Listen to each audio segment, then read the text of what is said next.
Well, the question for 2025 into the calendar year is, did we get anything really accomplished?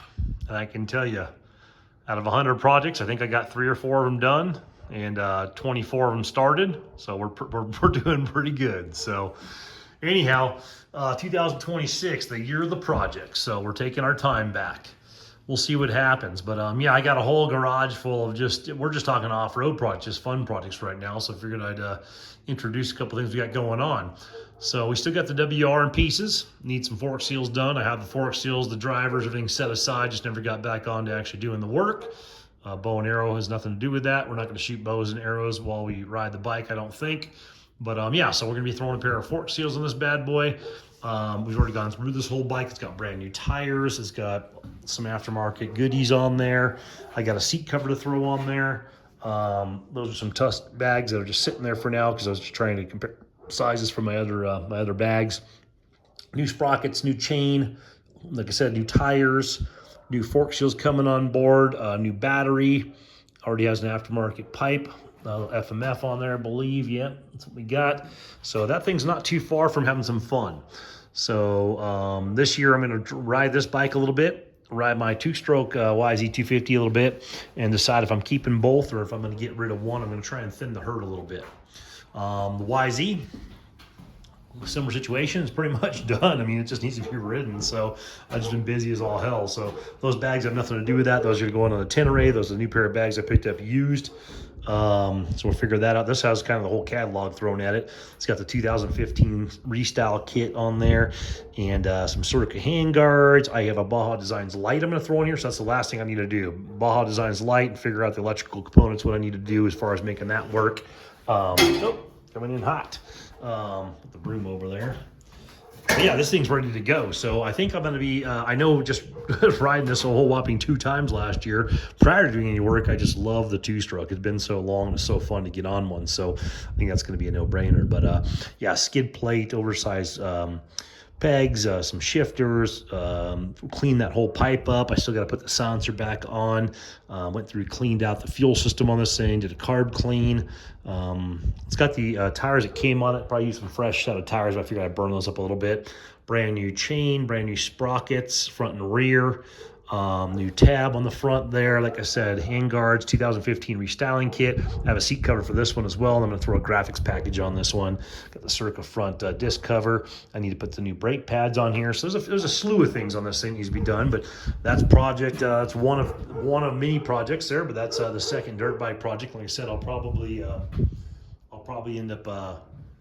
I may keep both of these, I'm not sure, but I think I'm going to fall in love with one more than the other, and I'm just looking for something to throw in the back of one of my vans, my truck, or the back of my ambulance we just picked up, 4x4 ambulance. So we may thin the herd, like I said, down to one dirt bike, one mountain bike, one adventure bike, multiple trucks, one ambulance. So we're not thinning the herd that much, but we're doing a little bit.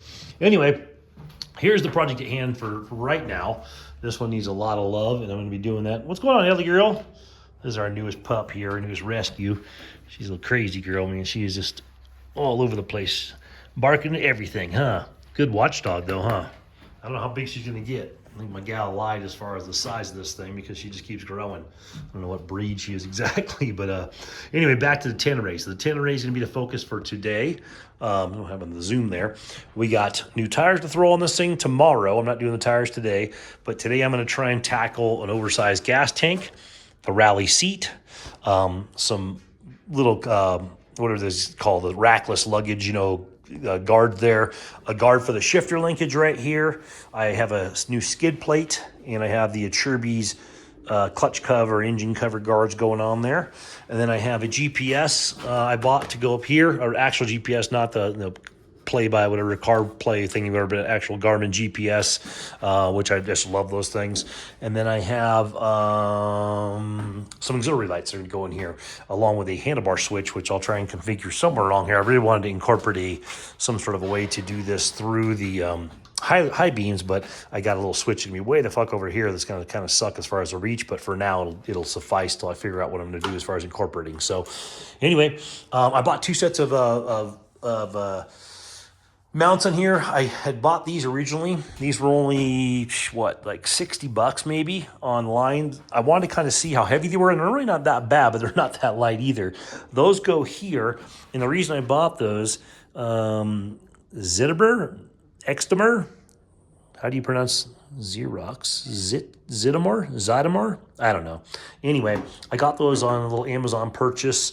Like I said, they're very inexpensive. They don't really weigh a ton, but they're not light. I wouldn't call them light. They're definitely steel.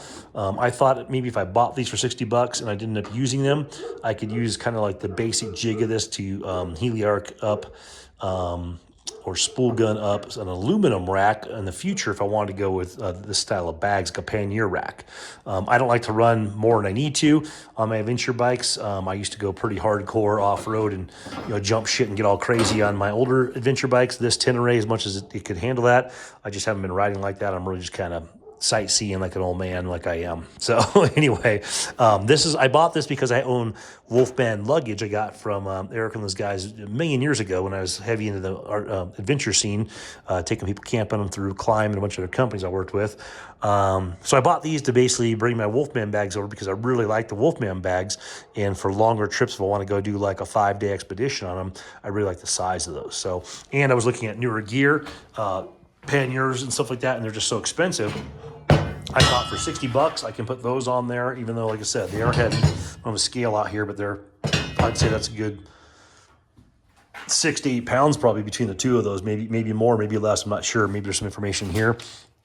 But I figured for the price, I could use them as kind of like a jig, like I said, and I could build something in the future if I get a little ambitious and see what we come out with. So right after I bought those, had them ordered, I found a local list, not local, but California. I run back and forth to California for my business. So when I was down there, I found a guy online selling these Tusk Highland 2 bags. I think these are called maybe the Expedition. I bought these for my 690 when I had it, and I liked them for like a day trip, maybe an overnight trip, nothing crazy. I do have the taller bag, or maybe it's a medium bag on top, but these bags in general are very small. They're great for like an overnighter. They're great for like a smaller dirt bike for sure. They do have Molly on the back to do these little canisters if you want extra fuel, things like that. I think I only have one of those. Yeah, I don't have one on the other side, but they are pretty limited if you want to go on a multi-day trip. I don't want to bob my bike down with a ton of extra weight or extra stuff. I'm not a big adventure guy with all the hard panniers and 15 stacks and a queen throne for my gal and maybe a handlebar seat for a hitchhiker. I mean, I'm not really into all that stuff. I want to keep it pretty simple. But these were just too small from what I could tell to really pack what I wanted. Really like my Wolfman stuff. Like I said, I don't have it out to show you guys. It's very old. It's probably first design back in the days. It's at least 15, at least 10, 15, 12, 15 years old. So anyway, I do like the Tusk bags. I find that this little setup is a little bit heavy, but I think that's how they all are, and it's supposed to be rigid to carry everything on there. It's designed with a 690 and a 701 Husky in mind, where you have the access to the gas cap back here. And like I said, I had a 2016 or 17 690s. So I was riding for a brief while there. So I bought these bags strictly for that, for commuting and day trips and stuff like that. And I have used them on the Tenere, and they've been fine. If I'm going to commute and I want to stuff some stuff in there, they're great. As far as, let me grab the thing I just dropped on the ground. I don't remember what size this is, but like I said, I think this came as a package that can Velcro onto the Velcro straps right there, and then strap in place this way, that way, what we're going to do, and that's a full dry bag. These are not dry. These are water resistant, I'm sure, to some degree. The material is amazing on these things. They're definitely trying to copy a Moscow or other brands out there as far as to try and be close to that, obviously within a price pointed version. This is waterproof on the top. These come with a waterproof interior liners, plus I have some generic ones I got from just the Camping World back in the day. I just owned them from hiking and things like that and backpacking. But anyway, so these bags over here, the Highland 2s, are quite a bit larger. I don't know the exact. I'm sure someone in the comments will know all that kind of stuff. But anyway, so that's going to give me a little bit more range of what I want. And if I really want to get crazy and go the extra mile, I can throw that on top. I'm hoping I don't even need that. I'd like to use that as just like a little bungee area. If I want to put a jacket or a sweatshirt or something back there briefly, I can. Get you a side view on that thing to see. So they are significantly larger than the expedition bags. So I think this should give me exactly what I need. They're not exactly light. I don't know what these things weigh, but they're a little bit heavy. Nothing too crazy. But anyway, so I already own that. That can move around. These I just happened to buy after buying those Xitomer, whatever, side racks for my Wolfman bags. Put this back over here temporarily. And then, so when I bought those, I thought, okay, we'll just use those for now. I already have the Nicecnc rear rack on there. I love that. I have the Nicecnc tail tidy on here. Oh my God, you saw my license plate, public. I already have the fake Acerbis pipe on here. It sounds amazing. I have this Nicecnc oversized pegs on there, which I like. I love that platform, and it's a great product. People always talk about these splitting this and that. I haven't had that issue. I don't have enough miles. I own a couple thousand miles on this bike, and I would tell you that 20%'s been off-road and 80%'s been just commuting back and forth and sightseeing. Like I said, I'm really not treating this bike like a redheaded stepchild or a abusive ex or anything like that, like I used to my old adventure bike. So anyway, after buying the Highland 2 bags off of a guy on our Facebook, I went ahead and picked up these because everyone kind of says that there is a potential for cracking or damaging. And I don't know, I think these just said Rally Raid side something or other, racks. Which is funny because you're putting a rackless bag with a rack on it. But I could tell you these things, I read the description, it said aluminum. So I said, oh, awesome. They're going to weigh nothing. I mean, they weigh, both of these together don't even weigh, a third of one of these sides. So it's a huge, huge difference. The bag's probably very similar because you do have my older Wolfman bags or another pannier style, side bags would be decently heavy. Not crazy, but then you don't have this on there too, so there's a little bit of weight difference there, but this setup with these is significantly lighter than a typical pannier rack like this. And this is a lighter rack because it doesn't have the rear bar and like that, but that kind of rack with a standard pannier is going to weigh a good 5 to 10 pounds more than this setup, and it makes a difference. This isn't a big bike. These 700s are small displacement compared to some of the bigger adventure bikes. So anyway, this will go on here to protect this. Like I said, I don't know the brands. This is an Amazon find. If I find some sort of link or I can mention it, I will. But this is an aluminum side panel. It's very, very lightweight. So if it gives my plastics a little bit more love, if it helps support the bag a little bit better from bouncing around, gives me some tie points down in here, down at the bottom down there. It's got some cutouts. The tie points on there, and then just the piece of mine not damaging plastic, and this thing literally weighs nothing. I mean, it'd be like a heavy watch. I mean, it's crazy how light this is. So anyway, that'll go on there. Like I said, the Nicecnc rack, I really love the functionality of that. You have tie down points here. You have tie down points throughout the entire thing here. This weighs nothing. This is a mixture of metal and aluminum, or stainless and aluminum, I believe. Still a lot lighter than the Tusk rack I originally had on here. I do have that Tusk rack still. I'll probably put that up on Facebook Marketplace eventually, just haven't got around to it. So anyway, so there's my rack setup. Nicecnc, like I said, I love their products. I think they make a phenomenal product. It's very simple. I think their name is a little funky. It's a little average, but I mean, I think their stuff's awesome. Something, how does that go on? I don't know. But anyway, that's supposed to protect that, I believe, something like that. So that protects that arm. I always thought that arm just seemed like it's 400 feet long and it's just sticking out there. I haven't done a lot of off-road in my life. I've done a shit ton of off-road, but on this bike I have not. So I just thought that'd be a smart purchase on one of their little discount things. I mean, this thing was basically free by the time they discounted the other stuff. So I figured I'd throw that on there for protection.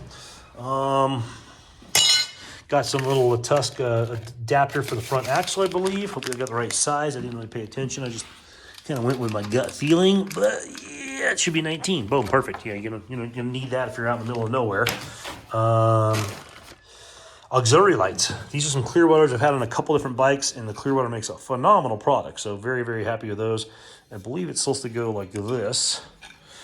And I was just hesitant to put this on before. Yeah, it goes off of these marks right here. So this will kind of go up and stay with the direction of your front wheel. Tucks them in there really nice and tight.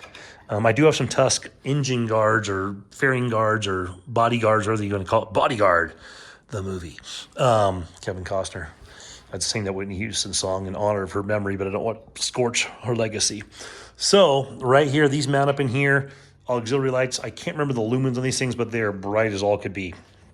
I went up to, when I got hired from Climb, they said to come out and check out the company to make sure we liked their culture and all that kind of stuff, which was kind of cool for them to do. They're up in Rigby, Idaho, so I took a few days off, did the interview process or the finalization of the contract, went out and saw what they had going on, rode around some badass razors because Polaris had owned the company prior to my coming on board with them, enjoyed those, and then I took my at the time my GS 800 up to do the I went down the eastern side of the Snake River and camped a couple days on my way home, but I also did the giant loop up in Yellowstone. So I really wanted to go and immerse myself in the park on a bike, which was cool because I hadn't been there since I was a kid, and it was in a car. But I had these lights on there, and I tell you what, I came in the back of Jackson Hole. I rode the bike to about 8 or 9 o'clock that night, and I guess you're not supposed to really ride after dark out there because of the animals. And these lights literally saved my ass twice when 2 different times I had elk the size of a school bus come out in the middle of the lane when I'm going like 60.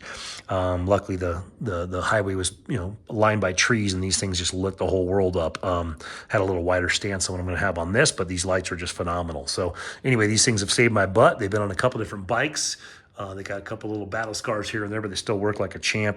Clearwater makes an amazing product. So, a lot of these knockoff brand lights have done pretty well in the most recent years, but these guys really have a top-notch product. So, I got a lead that's just basically a raw lead. So anyway, those will mount right there. And then I bought a little handlebar kit. I say little, it looks pretty cumbersome, but yeah, I got a little handlebar switch right there that, like I said, we will probably mount somewhere, in here. You can see that through the bag. But yeah, you get a little on and off switch. I think it lights up. It doesn't have to be right there. I mean, I'm not going to hurry back and forth these things. I'll just flip them on at night until I piss enough people off and then turn them off when I need to. But they're pretty damn bright.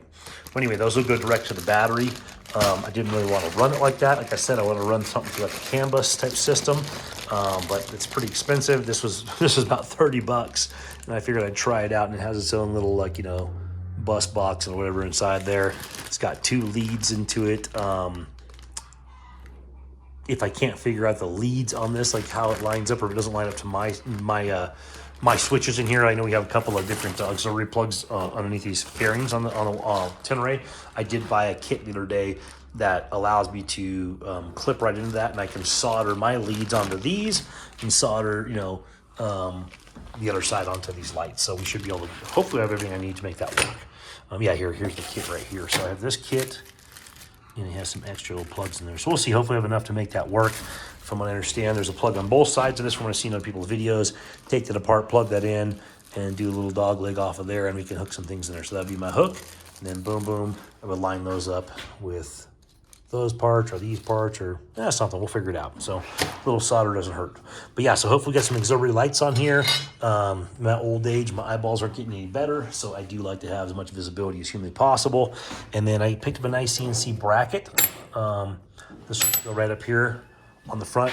I have some other crazy ass thing I have for my phone up here. This is the, what's this thing? Hondo Garage. That thing works pretty awesome, but I don't like to use my phone as my GPS. I love the Garmin products. They do a phenomenal job. So I picked up a nice CNC bracket. That'll go in place of that. This can go in maybe one of my two-stroke or my WR most likely for my phone on those for smaller trips. But on this one, I'll have my phone in my pocket because I don't give a shit about my phone and riding down the road. And I will have my GPS mounted up here. And the GPS I picked up, although I was reluctant to spend the money, there was a little discount, about $150 off. This is the Garmin Zumo 2. One hand, this sucker. Hate to lose you in my phenomenal photography or videography abilities. But yeah, it's pretty good size, a 6-incher, man. That's a good size readout right there. So that'll basically sit right there, but sucked up closer to the windshield, obviously, in place of that, but in line with what we have here. I do like that Adam Reman's got that Motoology thing where you can hook it on the side here. I may consider that. I'm not sure if it fits for the newer bike. I'm sure he has one for that. I'm not sure if it fits for this. He runs, I think, the Montana or something like that. But I do like this model, more so than the Montana. It was a discounted model, and my eyeballs are old, and I can't see shit, so the bigger the screen, the better. I'm okay with running it this way, but we'll see how the vibration is for this thing. And if it's too bad, we'll go with something that mounts it here and shoves that thing over and centers all the dash panel. So Anyway, so that's kind of getting to the end of the tour. Actually, we have 2 more items. So one of the items I noticed, I've been commuting on this bike a lot. I'm getting real low range of gas. I'm not peaking this thing out to the max. I'm a 200-pound guy, 195, maybe 200 pounds, you know, soaking wet. Add the gear on, obviously a little bit more. The 700 is not it's not a fire-breathing dragon by any means. It's definitely linear, it's smooth. You get up to all the speeds you need to. It does everything you need to do. It just almost feels like it's not going to do it, and all of a sudden you realize, oh, I'm already there. So very linear, very smooth. Even with exhaust in them, not real punchy, but it gets the job done. But it does feel like it sucks a ton of fuel. Like this thing doesn't feel very fuel efficient for the size of the motor at all, to me, compared to other bikes I've been on, and that's just my personal take on that. So, you know, take it for what it is. But anyway, so I picked up the Acerbis oversized fuel tank. So I don't love the fact that you lose that top fairing on here, but it does look pretty smooth once it's on there. It doesn't look super bulky. So videos I'm watching already, got to pull the side panels off, which I need to do anyway from electrical, pull the seat off, obviously. And basically, this will just be black instead of blue. So you lose this cowl, you lose the locking tab, but this is kind of a dumb design anywhere. You have to take it completely off when there's no like pop top or anything like that. So you lose the locking unless you buy a locking cap. It's the same configuration size. These little ears right here, has this already got, yeah, I don't know. Maybe it already has fuel from the original, right? So anyway, I believe this is a 4.2 gallon tank, and I believe this jumps it up to 6.1. That's what it said, I believe.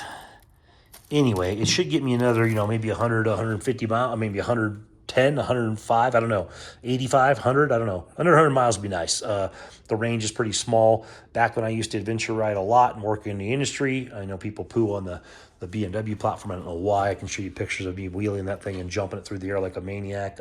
They're all capable. I did compare it to the Tenere a while back, and everyone got, you know, about lost their shit. So I had to start wrecking fools on the comment section and ruining their dreams. But yeah, I used to take that out. I had a standard F800 GS, and I loved it. And then once I got rid of that bike, the GS8 came out with the larger fuel tank. The tanks were in the lower rear, like the 690 on the BMWs, where they all came back here. A little bit different configuration, but similar feel on the bike, surprisingly enough. They had the added fuel cell on there, and it made a huge difference. I rode with a lot of guys on bigger 1200 GSs and 1190 KTMs and 1290 KTMs. So being the only guy at an 800 with a standard tank, I was always like, you know, the Achilles heel on the trip. I had to pull her gas every 5 seconds. So the adventure model made a difference. And on this one, even though I ride by myself mostly now, I could care less about the group thing. It's nice to get people together, but it's just like herding cats and takes a lot of your energy. I'd rather just go and enjoy my day.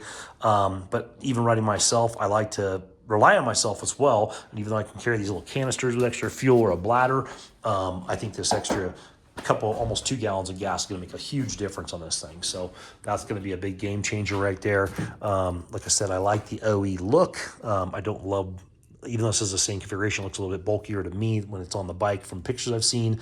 Plus, I have a blue bike, so it stands out if you want to be OCD and aesthetic. I didn't want a blue bike, I wanted a black one, but this was a used bike with 390 miles for a couple $1,000 cheaper than a brand new one. I jumped all over the deal. But anyway, so yeah, it'll be a black tank right there. It'll look the same on the side. It'll be black on top here, but it'll give me that extra fuel capacity, which would be awesome. So going back over, last thing I have on the to-do list is this rally seat. I hate how low this seat is. I'm all legs. Everyone, oh, I'm a 32-inch inseam. Well, I'm a legit 32-inch inseam. Everyone says they're 32-inch inseam, and they got to put a low seat on their bike, so I don't think they're all legit. So mine's, I ain't gonna break out the measuring tape and drop the drawers, but I got long legs. So this little sitting in the reverse camel, I don't like that position. I don't like being behind the tank at all. Being a dirt bike racer back in my past and riding dirt bikes since I was 4 years old all the way up to current day, I like that sawhorse type of feel. You know, I want to be able to, you know, transition from the back of the seat to the front. I want to be able to transition from sitting down to standing up. That extra couple inches makes a difference. Like a low seat on this would be like right here. A tall seat would be like right here, and this is a stock seat, which are already pretty good. Most dirt bikes are built like a sawhorse. So I rode Suzuki most of my life, and as far as racing, they're always felt like a sawhorse. So anyway, you can see how that slope is right there. We're going to get rid of that the best we can with the seat. So having that seat on there. I've ran seat concept seats on almost all my adventure bikes. Lyndon and those guys make a freaking phenomenal product. I don't want to cheap out, but I mean, trying to stretch those dollars these days. I'm not a multimillionaire yet. I probably never, well, I paid over multi-millions in taxes in my life, but I don't get to keep it in my pocket. So if I was able to keep all my money, I would technically be a multimillionaire right now without income tax. So I'd be just flossing and I'd be calling up Seat Concepts, gonna send me one seat for every vehicle I got and every color you got. But at a $500 range, these seats go for $219. This is the rally seat. I was fortunate enough to find this off of a used customer on Facebook Marketplace again, and it's got pretty much zero wear and tear on this thing. It looks like it's in phenomenal shape. All the parts there, nothing missing, nothing weird. Missing a little tool thing, but I'll put my own tool roll in there, which would be nice. So I have that gap for the tool roll, and I'll be able to experience a more motocross-like platform of a seat. Obviously, it's got to go down, but it's going to be, you know, it's a good couple inches higher than the stock seat and gives you that transition more like a dirt bike. So anyway, I'm pretty pumped on that. So these are all the things I need to get accomplished. I'm going to be doing this over the next 2 days. I'm getting ready to go on a trip here pretty soon and do a little bit of Death Valley, do a little Lone Pine, a little Highway 385 out in California. I don't ever mix the holidays. I don't ever not mix the holidays, I should say. I don't go down to California unless if we're doing family and friends. I'm going to do some camping and meet up with some people, do some off-roading, do some adventure riding, some dirt riding, something. And I can tell you, much as I didn't like living in California for the taxes, fees, and all the bullshit regulations and the horrible government system down there. I think all government sucks, but definitely that one's one of the worst. I did like the recreation. The trails in the Death Valley, Lone Pine, Picacho State Park, Big Bear. I mean, like it's just a beautiful state for recreation. The mining history is amazing out there. Just great things you can go see. As much as it's super, super restricted, it does have a very lenient, which it should be, but it does have a very similar to Arizona camping kind of vibe where you can just go camp, go enjoy. There's 90% of California is dirt roads.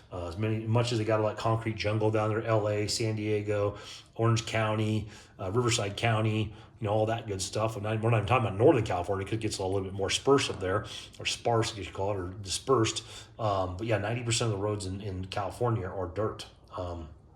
If you guys ever get a chance to do the Southern California Backward Discovery Route, that's a culmination of basically all my camp outs that I used to do for climb, put into one route with a couple of my buddies and the BDR team, starting down by Picacho State Park and going through Cerro Gordo and the Coliseum Mine and things like that. So that gives you an example of like all the dirt roads out there, and that's just Southern California. There's tons of dirt roads.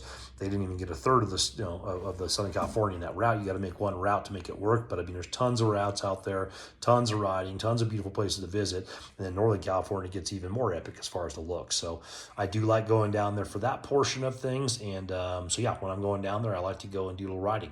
But yeah, stay tuned. This is 2026 coming up here in a couple of weeks, and we're hoping to get some shit done. Okay. Yeah, if you're out there riding, stay safe. If you got any advice for the Tenere 700, some parts you put on yours that you had a phenomenal experience with, throw them in the comment section. If you have any questions, throw them in there. I try to answer all the questions I get. If you've read my comment sections, it's a fucking, a stand-up comedian attempt from home. If someone's rude to me, I'm rude right back. If someone's a dick, I'm a dick right back. I bully the bullies, man. If you're going to be a bully, I'm going to put it right back on you because you're not used to that shit. I know for a fact, and most of you guys, when people do bully, I bully them once and they go crying to their mom and never put nothing else out there. So, but if you got good comments and you're good people, man, I love to have good banter. I'm not on here to create enemies or talk shit, but I won't put up with shit either. But yeah, just in here to get some like-minded people here to talk and enjoy their, the common community that we all ride, and we all, exchange tips on places to go and things to do. So yeah, if you have any constructive criticism that's good, or some good advice on setup for the Tenere or things you've done, let me know. I could tell you the last thing I want to do with this bike this year, not the last, but the next thing I want to do with this bike is probably the Racetech front springs and rear spring, and throw a little bit heavier viscosity fluids in that front fork. Let me know if anyone out there has done the Racetech stuff that's watching this video. If you have any advice, if you got good feedback. My shop in California was on the same street as Paul Theed's Racetech, so I'm pretty familiar with those guys. I have ridden their suspension in the past. I have some really good suspension friends that took care of my bikes too back when I was racing dirt bikes. But I think for this vehicle, there's not a whole lot out there, and it looks like that Racetech spring kit front and rear is probably a little bit of a game changer if you're just going to ripping down some of those highway roads and G and out and whatnot, and want to have a little bit more love in the suspension. suspension. So let me know if you guys have experience with that, or if you have experience with something else that made sense, and throw it in the comment section. Right on, guys. Take care and be safe out there.